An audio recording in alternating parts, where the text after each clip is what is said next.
recently I have had to take a bit of a break from my Star Wars canon story updates which should resume by the end of this month, I am committed to bringing you this series on the canon timeline, which will continue to be released on the first of each month. This past month was a bit lower in number than recent months, but big on impact. Let us take a look at what came out and its place in the timeline as we explore the additions to the Star Wars canon, May 2016. There have been 5 separate entries into the canon this month. We started the month off with a bang with Claudia Gray's novel Bloodline, released on May 3rd, 2016.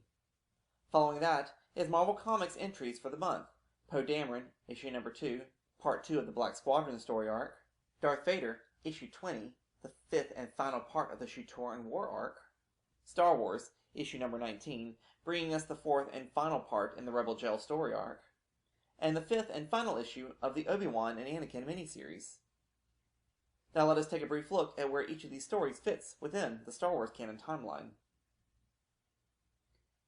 May saw the final issue in the 5-issue miniseries that showed Obi-Wan and Anakin on a mission to Cornelia IV. This wraps up this contribution to the time period between episodes 1, The Phantom Menace, and 2, Attack of the Clones. While this era spans a decade in the Star Wars universe, there is little content announced at this point to fill in this gap. The time between episodes 2, Attack of the Clones, and 3, Revenge of the Sith, saw no contributions this month. Recent episodes of Star Wars Rebels have gotten many fans to go back and re-examine some of the Clone Wars episodes, which makes this era alive and well in the minds of the fans. But there is no planned content that we are aware of at this time.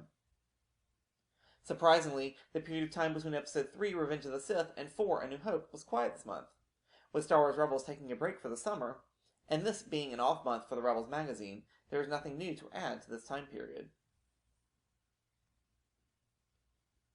The content-rich time frame between episodes 4, A New Hope, and 5, The Empire Strikes Back, continues slow development this month, 1 issue each of Star Wars and Darth Vader, finishing up their current story arcs. Again, nothing new here between 5 and 6. After episode 6, Return of the Jedi, there is no new activity up through Star Wars Aftermath.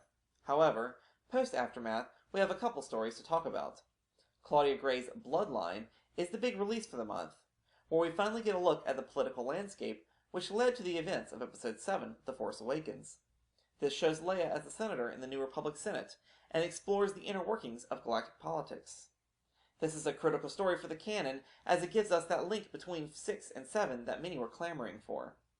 And lastly, we have the 2nd issue in the new Poe Dameron ongoing Marvel series, giving us some much-needed depth to Poe and his entire squad of fighter pilots.